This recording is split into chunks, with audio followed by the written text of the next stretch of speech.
नमस्कार, news are के खास कार्यक्रम में आपका स्वागत है। मैं हूं आपके साथ राजकुमारी ठाकुर। बुंदेलखंड की 2 दर्जन से ज्यादा विधानसभा सीटों में से कांग्रेस महज 7 विधानसभा सीटों की क्षेत्रों में ही अब सिमट कर रह गई है और ऐसे में अब इस अंचल में मजबूती के लिए प्रदेश कांग्रेस अध्यक्ष कमलनाथ ने ही बीड़ा उठाया है। कमलनाथ यहां पर पार्टी की जमीनी हकीकत से रूबरू होने के लिए पहुंचे। ये पूर्व सीएम उमा भारती और बीजेपी प्रदेश अध्यक्ष वीडी शर्मा का गढ़ है। ऐसे में बीजेपी भी कमलनाथ पर निशाना साध रही है। वीडी शर्मा का कहना है कि उनके दौरे से गढ़ हिलने वाला नहीं है और किस तरह से बयानबाजी हो रही है, देखिए न्यूज आर की ये खास रिपोर्ट। कमलनाथ का मिशन 2023, कांग्रेस का बुंदेलखंड पर फोकस, बीजेपी को चुनौती देने की कोशिश। कमलनाथ ने शुरू किए दौरे, मैदान में कमलनाथ बीजेपी को चुनौती, मिशन महाकौशल और बुंदेलखंड पर कमलनाथ, बीजेपी प्रदेश अध्यक्ष शर्मा का बयान, दीपावली की सभी को शुभकामनाएं, जनजातीय क्षेत्र में बीजेपी को मिला समर्थन। मिशन 2023 के लिए कांग्रेस को बुंदेलखंड पर खास फोकस करते हुए मेहनत करना पड़ेगी। यहाँ पर कांग्रेस के पास कोई भी बड़ा नेता नहीं है। पिछले महीने इस क्षेत्र से कांग्रेस के दिग्गज नेता अरुणोदय चौबे ने कांग्रेस छोड़ दी थी। वहीं इससे पहले गोविंद राजपूत भी पार्टी छोड़कर चले गए थे। तो वहीं बृजेंद्र सिंह राठौर का भी निधन हो चुका है। हालांकि यहाँ से प्रदेश कांग्रेस के कार्यकारी अध्यक्ष सुरेंद्र चौधरी आते हैं, लेकिन वे स्वयं अपना चुनाव नहीं जीत पा रहे हैं। ऐसे में अब कमलनाथ ने ही यहाँ पर खुद फोकस करने का तय किया है। इसके चलते उनका इस क्षेत्र का यह पहला दौर है, जिसमें वे मंडल सेक्टर के पदाधिकारी की बैठक करने के साथ ही जनसभा को भी संबोधित करने पहुंचे। बुंदेलखंड में प्रदेश के 6 जिले आते हैं। इसमें विधानसभा की 27 सीटें आती है, जिसमें से कांग्रेस के पास सागर जिले की देवरी, बांडा, छतरपुर जिले की राजनगर, महाराजपुर और छतरपुर, दमोह और पन्ना जिले की गन्नौर विधानसभा पर ही उनके विधायक हैं, जबकि टीकमगढ़, निवाड़ी में उनका एक भी विधायक नहीं है। एमपी बीजेपी प्रदेश अध्यक्ष वीडी शर्मा ने कहा, कमलनाथ बुंदेलखंड में जाए या बघेलखंड में जाए, बीजेपी को कोई फर्क नहीं पड़ेगा। वहीं राहुल गांधी के एमपी दौरे को लेकर वीडी शर्मा ने कहा, एमपी की जनता सवाल जरूर पूछेगी, जो वादे किए थे उनकी याद दिलाएगी। वीडी शर्मा ने कहा, 46 नगरीय निकाय चुनाव जनजातीय क्षेत्र में थे, जहां बीजेपी को सफलता मिली है। बीजेपी ने 80% जीत हासिल की। उन्होंने कहा, बीजेपी हार जीत की समीक्षा करती है। जनजातीय क्षेत्र में बीजेपी को अच्छा समर्थन मिला। हम लाइव ऑर्गेनाइजेशन है। समाज में भारतीय जनता पार्टी 365 दिन 24 घंटे काम करने वाला संगठन है। राजनीति भी करता है और सामाजिक लोगों के लिए सामाजिक स्तर पर भी काम करता है। हम केवल चुनाव के लिए काम नहीं करते। ये कांग्रेस आपको केवल चुनाव के लिए दिखती है कि कमलनाथ जी कहीं बैठक लेने जा रहे हैं तो उसकी चर्चा यहां हो रही है। अरे उनका रूटीन काम है जी, करना चाहिए। वो प्रदेश के अध्यक्ष है कांग्रेस के, अपने दल का काम करें। मैं तो कहता हूं और करें, हमें तो और अच्छा लगेगा, और ज्यादा प्रवास करें।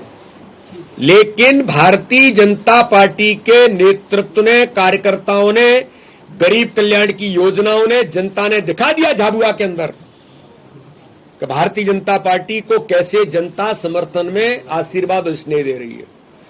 सौसर के अंदर, छिंदवाड़ा में, कमलनाथ जी के क्षेत्र में, बैतूल के अंदर में गया था, सारणी जैसे क्षेत्र में, आटनर जैसे क्षेत्र में, कमलनाथ जी तो इन क्षेत्रों के नाम भी नहीं जानते होंगे, वहां भारतीय जनता पार्टी का इतिहास बना है। अनूपपुर, तो जनजातीय क्षेत्र के बारे में जो कहा जाता था, अब वो चाहे बुंदेलखंड में जाए चाहे बघेलखंड में जाए, भारतीय जनता पार्टी के प्रति हमारे काम, हमारी मेहनत, हमारे कार्यकर्ताओं के प्रति, हमारे नेतृत्व के प्रति जनता का विश्वास है। इसलिए हम राजनीतिक तौर पर पॉजिटिवली काम करते हैं। हम गरीब कल्याण की योजना में गरीबों के जीवन बदलने का काम माननीय प्रधानमंत्री के नेतृत्व में इस देश के अंदर हो रहा है। हम उस रास्ते पर चल रहे हैं। कांग्रेस जरूर जाए, मेहनत करे, और मैं तो कहता हूं और करे। वहीं कांग्रेस का कहना है, कमलनाथ की यात्राओं से घबरा गई है, इसलिए बार-बार घबराई हुई है कमलनाथ जी की यात्राओं से।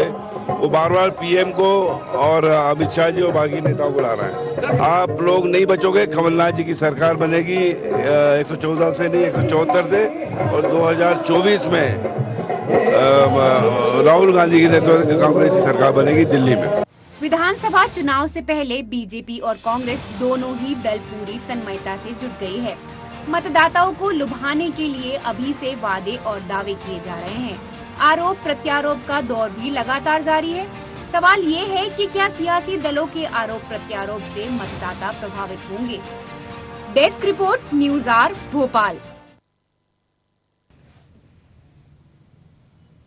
विधानसभा चुनाव नजदीक है, ऐसे में यहाँ पर तमाम पार्टियां चुनावी मोड में नजर आ रही हैं और इस बीच आपको बता दें कि यहाँ पर सभी पार्टियां अब ऐसे क्षेत्रों में दौरा करती नजर आ रही जहां वाकई में यहाँ पर हार का सामना उन्हें दोबारा ना करना पड़े। जी हम बात कर रहे हैं बुंदेलखंड क्षेत्र की, महत्वपूर्ण क्षेत्र है और इसको लेकर कई बार यहाँ हमेशा से कांग्रेस का गढ़ माना जाता है, लेकिन यहाँ कुछ स्थितियां ऐसी बनी कि अब यहाँ की कमान कांग्रेस से छूटती नजर आ रही है और एक बार फिर कमलनाथ खुद इसके दौरे पर निकल चुके हैं। इसी पर आज चर्चा करेंगे। हमारे साथ मेहमान भी जुड़ गए हैं। संतोष परिहार, कांग्रेस प्रवक्ता आशीष तिवारी, सह मीडिया प्रभारी बीजेपी से विनोद मिश्रा, वरिष्ठ पत्रकार। तीनों मेहमानों का बहुत बहुत स्वागत है हमारे कार्यक्रम में। सबसे पहले परिहार जी, आपके पास ही आना चाहूंगी। अगर कमलनाथ की बात की जाए तो बुंदेलखंड क्षेत्र में लगातार दौरे करते नजर आ रहे हैं, साथ ही साथ यहाँ पर जनता के बीच जाकर सामंजस्य स्थापित करते नजर आ रहे हैं। क्या वाकई में बुंदेलखंड एक ऐसा क्षेत्र है जो अब कांग्रेस से छूटता नजर आ रहा है? राजकुमारी जी, पूरे मध्य प्रदेश में 230 सीटों पर एक एक सीट पे माननीय कमलनाथ जी की निगाहें लगी हुई हैं। सभी जगह निरंतर संपर्क में है। सभी प्रदेश जितने भी पूरे विधानसभा क्षेत्र हैं 230, सभी के अंदर पूरे जिले में प्रभारी सह प्रभारी बना के जो है पूरा रोज फीडबैक लेते हैं साहब। और उसके अंदर हर जगह जाएंगे, पूरे प्रदेश में जाएंगे, ऐसा कोई जिला नहीं बचेगा। और ये तो भारतीय जनता पार्टी के लोगों को जो है उनके ऐसी चर्चा का विषय बना दिया, तो ऑलरेडी पूरे सभी सीटों पे काम कर रहे हैं। क्योंकि मध्य प्रदेश की जनता ने हमें 18 में जनादेश दिया था, वो भारतीय जनता पार्टी ने जो है उसको कुछ गद्दार जो हमारे यहाँ से बिक के वहाँ चले गए खरीद फरोख्त में, उन्होंने सरकार बना ली। और उसके अंदर जो है जनता आज भी अपने आप को ठगा हुआ महसूस कर रही है, क्योंकि जो 1 रुपये यूनिट बिजली का बिल जो माननीय कमलनाथ जी ने प्रदेश की जनता को सौगात दी थी, इन्होंने वो भी बंद कर दिया। 28 लाख किसानों का कर्जा माफ करा था, आदिवासियों को पट्टे दिए थे।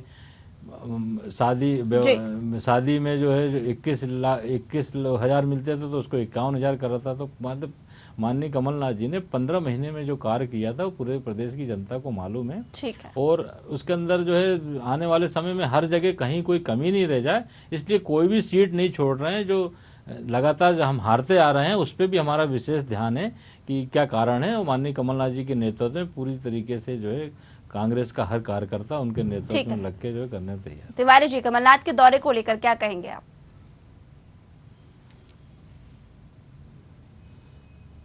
कमलनाथ जी जनता के बीच में आए तो, क्योंकि कांग्रेस के किसी भी नेता को जनता के बीच में काम करने की आदत नहीं।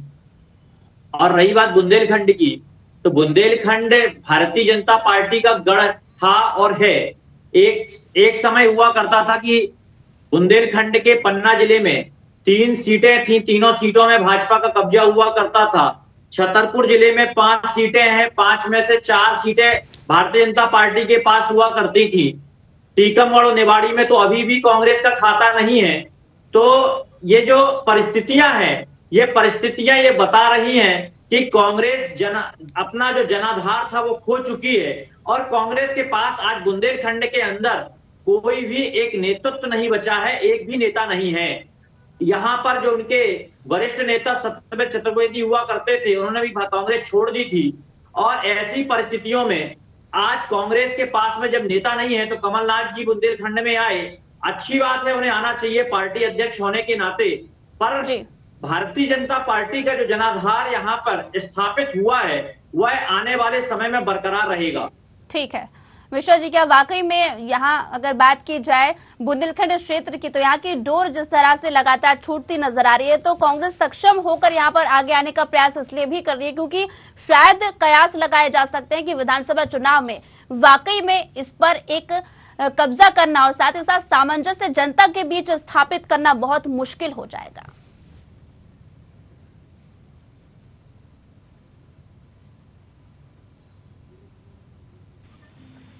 क्योंकि अब कमलनाथ जी प्रदेश अध्यक्ष हैं तो उन्होंने प्राथमिकता बुंदेलखंड से शुरू की होगी, क्योंकि वास्तव में वहाँ 5 जिलों में 26 विधानसभा सीटें हैं और कांग्रेस है देखा जाए तो जो कांग्रेस से दल बदल करके आए हैं उन विधायकों के क्षेत्रों को भी इसमें जोड़ा जाए तो कहीं ना कहीं अपने पक्ष के लिए यदि वे प्रयास कर रहे हैं तो संगठन के नाते ये उनका कर्तव्य है, क्योंकि जितनी अधिक सीटें वे जीत के लाएंगे तभी सरकार बन पाएगी। तो ये उनका एक रूटीन वर्क है, जैसा विष्णुदत्त शर्मा जी ने भी कहा है कि रूटीन वर्क है और संगठन को अपने हिसाब से रणनीति बनाकर काम करना चाहिए। तो कमलनाथ जी भी कर रहे हैं, अच्छा कर रहे हैं अपने संगठन के लिए। नहीं, वीडी शर्मा ने तो ये भी कहा है सर कि यहाँ लगातार जिस तरह से कमान खोती नजर आ रही है कांग्रेस, तो वो कहीं भी चले जाए इससे कोई फर्क नहीं पड़ने वाला है, जीत बीजेपी की ही होगी। देखिए, आखिर में कोई भी राजनीतिक दल होगा उसका परिणाम तो जनता ही देगी जी। तो चूंकि अपोजिट पार्टी के होने के कारण तो वीडी शर्मा जी कहेंगे तो कल भाजपा का कोई बयान आएगा तो कांग्रेस कहेगी या बसपा कहेगी, तो ये उनका कर्तव्य है। लेकिन जनता के बीच राजनीतिक दलों को जाकर के अपनी विश्वसनीयता स्थापित करना है, जो काम कमलनाथ जी कर रहे हैं। तो निश्चय ही यदि अच्छे से करेंगे तो उन्हें सीट की वृद्धि होगी। जी ठीक है। बरियार जी, अगर मुख्य रूप से बात की जाए ऐसे क्षेत्रों की जहां वाकई में अगर जनता का समर्थन करती नजर आती है कांग्रेस पार्टी का, तो ऐसे कौन से मुद्दे हैं जिन्हें कांग्रेस उठाने की कोशिश करेगी? राजकुमारी जी बहुत अच्छा सवाल करा कि जनता हमें कौन से मुद्दे हैं जिसमें जो जनता को बढ़ती हुई महंगाई है, बेरोजगारी है, जीएसटी है, दिन पे दिन जो है बेरोजगारी बढ़ती जा रही है। मध्य प्रदेश का ऐसा दुर्भाग्य 32 लाख लोग रजिस्टर्ड हैं रोजगार कार्यालय में। फैक्ट्रियां पूरी जो है बंद होती जा रही हैं, चाहे आप मंडीदीप ले लो, यहाँ पे कई लोग व्यापार बंद कर रहे हैं जीएसटी के चक्कर में।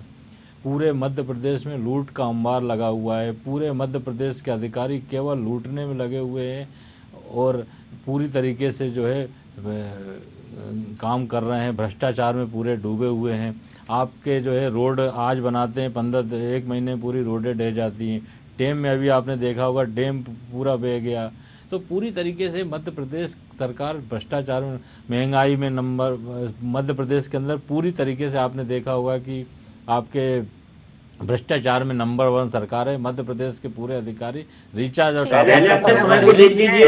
और टॉपअप पे चल रहे हैं, पूरे तरीके से वसूली करके भाजपा के नेताओं को दे रहे हैं और पूरा लूट का माल दिख रहा है आशीष जी, पूरे मध्य प्रदेश लूटा हुआ माल दिखा है। वही जनादेश चुराया गया था। और जो आप बीच में बोल रहा हो ना, बीच में आप बोलोगे तो आप मैं भी आपके उसमें बोलूंगा, तो फिर डिबेट वही हो जाएगी। मध्य प्रदेश के अंदर जो लूट के जो सरकार चल रही है, रिचार्ज टॉपअप पे पूरा अधिकारी चल रहा है। भारतीय जनता पार्टी का जो बिल्ला लगा के जो जेब में चल रहे हैं ना, ये आने वाले समय में जनता उनको सबक सिखाएगी। जनता ने बढ़ती हुई महंगाई भी देखी है, बेरोजगारी भी देखी है, सब चीज देख रही है जनता, अपने आप को ठगा हुआ महसूस कर रही है। ये जो है भारतीय जनता पार्टी 3 गुटों में वैसी बटी हुई है, नाराज बीजेपी, महाराज बीजेपी और शिवराज बीजेपी। तो इनका आपस का जो द्वंद है, ये जो है जिसका जो जनादेश दिखेगा। अभी एक भारतीय जनता पार्टी के कार्यकर्ता रहता, बोला 30 साल पुराना कार्यकर्ता हूँ मैं, 30 साल पुराना कार्यकर्ता हूँ, रो रहा था, बोले मेरे काम नहीं हो रहे हैं। तो ये तो अपने द्वंद में लगे हुए हैं। जनता है जो माननीय कमलनाथ जी ने 1 रुपए यूनिट बिजली जो मध्य प्रदेश में लोगों को जो सौगात दी थी, वो इन्होंने बंद कर दी। बहुत सी योजनाएं थी, वो जनता उस देख रही है, उसको आने वाले समय में उसको। ठीक है, तिवारी जी। देखिए, कांग्रेस के पास में आज वर्तमान की स्थिति में ना तो नेता बचे हैं, ना उनके पास में नेतृत्व रह गया है, चाहे केंद्रीय स्तर पे हो या मध्य प्रदेश के स्तर पर। वहीं दूसरी तरफ बुंदेलखंड में तो इनके पास में एक भी नेता नहीं है। हमारे पास बुंदेलखंड के सभी जिलों में अगर जिले स्तर पे भी देखते हैं तो बड़े बड़े नाम हैं जो बुंदेलखंड के लिए सौभाग्य माने जाते हैं। टीकमगढ़ निवाड़ी से उमा भारती जी आती हैं, खजुराहो संसदीय क्षेत्र से स्वयं हमारे प्रदेश अध्यक्ष वीडी शर्मा जी हैं, और भारतीय तो खुद ही लाइन में लगी हुई है, पत्थर फेंक रही शराब की दुकानों में। ये लोग जनता के अंदर भारतीय जी का देख तो रहे पूरे प्रदेश के अंदर शराब के अंदर जो काम कर बीच में काम किया है, और आज उसी का परिणाम है कि आज हमारा जो बहुमत बढ़ा है, हमारी जो विधायकों की संख्या बढ़ी है बुंदेलखंड के अंदर, तो वो ये प्रतीत करती है कि जनता के बीच में जब हम काम करते हैं तो उसका परिणाम वोट के रूप में हमें मिलता है। वहीं दूसरी तरफ कांग्रेस को यह भी बस देखना चाहिए कि अपने अंदर झांक के देखे कि 2005 में जब दिग्विजय सिंह 2005 के पहले दिग्विजय सिंह जब मुख्यमंत्री हुआ करते थे तो उन परिस्थितियों को भी वो याद करें कि सड़कें नहीं होती थी। आज मध्य प्रदेश के अंदर अच्छी सड़कें हैं। आज मध्य प्रदेश के अंदर ऐसी सड़कें हैं जो 1 साल में ढह जाती हैं। मध्य प्रदेश के अंदर 18 साल से सरकार है, इसके बाद भी लूट के जो है पूरी तरीके से बांध ढह जाते हैं। मध्य प्रदेश पूरा देख रहा है। कोरोना के अंदर रेमडेसिविर जो बेचे गए, पूरे वृद्धों को वृद्धा पेंशन योजना पूरी जो है पेंशन सब बंद पड़ी हुई है। तो मध्य प्रदेश की जनता पूरा देख रही है। जीएसटी की मार है, सारी चीजें हैं, सब मध्य प्रदेश की जनता देख रही है। मध्य प्रदेश जनता देख रही है। 2 लोग लूटने वाले, 2 लोग खरीदने वाले मध्य प्रदेश की जनता देख रही है कि रोडें जो है एक साल के अंदर बह जाती है। मध्य प्रदेश की जनता ये भी देख रही है कि पूरे अधिकारी जो है रिचार्ज और टॉपअप पे चल रहा है। मध्य प्रदेश की जनता ये भी देख रही है कि आपस में कैसा द्वंद्व बना हुआ है। केवल लूट की सरकार, जुगाड़ की सरकार, गद्दारों की सरकार चल रही है। मध्य प्रदेश की जनता पूरा देख रही है। मध्य प्रदेश की जनता ये भी देख रही है कि हर 3 महीने में कर्ज लिया जा रहा है। तो मध्य प्रदेश की जनता पूरी चीजें देख रही है। मध्य प्रदेश की जनता ये भी देख रही है कि प्रधानमंत्री जैसे शख्सियत को जो है साल में 3-4 बार आना पड़ रहा है। मध्य प्रदेश की जनता ये भी देख रही है कि शिवराज से पूरा जो है मुंह बांध हो गया है, तो दिल्ली के नेता चक्कर लगा रहे हैं लोग। चलिए ठीक है, दोनों को रोकना चाहूंगी। मिश्रा जी आपके पास आना चाहूंगी कि हम हमारे 2 लोग बेचने वाले और 2 लोग खरीदने वाले। ठीक है मिश्रा जी, अगर मुख्य रूप से बात की जाए मुद्दों की, तो क्या वाकई में यहाँ पर जिस तरीके से पार्टियां निकलकर सामने आई, देखिए ठीक है यहाँ पर दौरे करना तो चुनावी मूड में सभी नजर आते हैं, लेकिन अगर बात की जाए मुख्य रूप से मुद्दों को लेकर, तो क्या लगता है कि मुद्दे जिस तरीके से बातचीत की जाती है, बहस की जाती है जनता के बीच, भी वाकई में उन्हीं मुद्दों को लेकर यहाँ पर तमाम पार्टियों के नेता जाते हैं? सरकार देखिए कोई भी रहेगी, राजनीतिक दलों को सरकार के बीच के ऐसे मुद्दे जो असंतोषजनक मुद्दे हैं, जिन पे डायरेक्ट आम जनता प्रभावित होती है, देश का बेरोजगार, प्रदेश का युवा जो बेरोजगार है, या उस सिस्टम को जिसे हम, चाहे सरकारें देखिए कोई सी भी रहे, भ्रष्टाचार से अछूते कोई भी दल नहीं है और ना ही पूर्ण रूप से नियंत्रण कर सके हैं। ये विषय है जिसे लेकर के कोई भी दल जाते हैं और एक अपनी अच्छी रणनीति बता करके कि हम कैसे प्रयास करेंगे। जैसे अभी शिवराज सिंह जी ने भी कहा कि कोई भी अधिकारी यदि रिश्वत मांगता है तो उसे तत्काल पद से हटाएंगे। तो एक तरह ये अपना प्रदर्शन कर रहे हैं। तो कमलनाथ जी भी हों या कांग्रेस के अन्य जो राजनीतिक दल हैं, ये भी अपनी एक ऐसी रणनीति आम जनता के समक्ष लाएं और ये बताएं कि आखिर भ्रष्टाचार हम कैसे समाप्त करेंगे। जांच एजेंसियां कई बनाई गई हैं, लेकिन उसके जो परिणाम यदा कदा कभी दिवाली दशहरा है देखने को मिलते हैं, वरना छोटे मोटे पदों में तो की जाती हैं, लेकिन बड़े पदों के जो अफसर हैं उन्हें गिरफ्तार नहीं किया जाता या उनके छापे नहीं डाले जाते। उस संबंध में हम क्या रणनीति अपनाएंगे और देश का जो बेरोजगार है, या स्कूलों में जाएं, कॉलेजों में जाएं, विद्वान कल्चर या संविदा कल्चर जो है उसे समाप्त कर देश के युवाओं को या प्रदेश के युवाओं को हम अपने प्रदेश में उनकी योग्यता के अनुरूप कैसे। बेरोजगारी का मुद्दा बहुत उठ रहा है तो इस पर सवाल भी ले लेते हैं। तिवारी जी मेरा यही कहना है कि बेरोजगारी के लिए मैं ये कहूंगा कि बेरोजगारी दूर करने का केवल उपाय नौकरी नहीं है। हमने जो लोगों को स्वरोजगार के अवसर दिए और उन्हें स्वरोजगार से जोड़ा कि आप व्यवसाय करिए, और आज इस कदर बैंकों के सहयोग से उन्हें ऋण मिल रहा है और स्वरोजगार के अवसर मिल रहे हैं, तो यह भी बेरोजगारी हटाने का एक काम है और सरकार ने इसे किया है। और बेरोजगारी केवल नौकरी देना बस बेरोजगारी अलग करना नहीं है। हम जो लोगों की मदद कर रहे हैं, लोगों के बीच में जा रहे हैं और जनता को जागरूक करके सामाजिक कामों के साथ साथ जो उनके जीवन मूल्य है उनके साथ भी काम कर रहे हैं, ये सभी काम भारतीय जनता पार्टी की सरकार ही कर सकती है और लगातार करती आ रही है। ठीक है प्रतिहार जी, क्या वाकई में यहाँ पर जिस तरह से बीजेपी पार्टी कहती हुई नजर आती है कि हमेशा तमाम मुद्दों को लेकर बातचीत की जाती है, लेकिन जनता के बीच हमेशा से ही बीजेपी पार्टी बनी रहती है। बात की जाए मुद्दों की, तो मुद्दों को लेकर हमेशा वही मुद्दे जो वाकई में जनता से जुड़े हुए होते हैं उनको लेकर पार्टी जनता के बीच नजर आती है। देखिए राजकुमारी जी, बेरोजगारी सबसे बड़ा मुद्दा है। हमारे मित्र ने कहा कि जो स्वरोजगार में निश्चित तौर पर जो है केवल ऐसा नहीं है कि सरकारी नौकरी से बेरोजगार है, बहुत सार्थक बात कर रहे हैं। सही बात को कहने में वो है सबसे बड़ी मुश्किल बात तो ये है राजकुमारी जी कि हमारा पूरा मंडी द्वीप हो गया, गोविंदपुरा हो गया, फैक्ट्रियाँ बंद होती जा रही हैं। जीएसटी की बड़ी मार है। व्यापारी जो है, व्यापारी 10 कर्मचारी थे, 10 कर्मचारी से उनने जो है 5 कर दिए, क्योंकि बिजनेस हो नहीं पा रहा है। जीएसटी के चक्कर में क्या है, कम फैक्ट्रियों से माल निकलता है, कम निकल रहा है। हर जगह जो है जो जीएसटी की जो लूट है, असल में भारतीय जनता पार्टी को भी एक बहुत सार्थक बात करी हमारे तिवारी जी ने। निश्चित तौर पे रोजगार सब होना चाहिए, रोजगार का केवल सरकारी नौकरी नहीं है, लेकिन भैया मेरे जब फैक्ट्रियां रहेंगी नहीं, वो रोजगार रहेगा नहीं, जब चलेगी फैक्ट्री तब तो रोजगार मिलेगा, जब रोजगार मिलेगा जब तो काम होगा ना। अब फैक्ट्रियां बंद होती जा रही हैं, हमारे 32 लाख एम्प्लॉयमेंट रोजगार कार्यालय में रजिस्टर्ड लोग हैं, तो इसके अंदर सरकार को क्या है, उनको सुविधाएं भी देनी पड़ेगी। बैंकों की बात कर रहे हैं, बैंक के अंदर बैंक को लोन देने को तैयार कोई नहीं है। वो रेवड़ी वाले को 5,000 रुपए का लोन दे देते हैं राजकुमारी जी, और वो भर नहीं पाता है, और उसके बाद वो समझता है कि खाने के लिए। तो बैंक भी क्या है 5,000 10,000 का लोन दे देती है। जब लाखों की बात आती है तो बैंक भी हाथ पीछे कर लेती है, क्योंकि गारंटी कोई देता नहीं। तो ये जो सबसे बड़ा, अरे आप आंकड़े तो देखिए साहब, कितने सारे लोगों को ऋण दिया है मध्य प्रदेश की सरकार ने बैंकों के माध्यम से। देखा है आशीष जी, दिख रहा है पूरे जितने भी ऋण 5,000 के रेवड़ियों के बिल से कुछ नहीं होगा।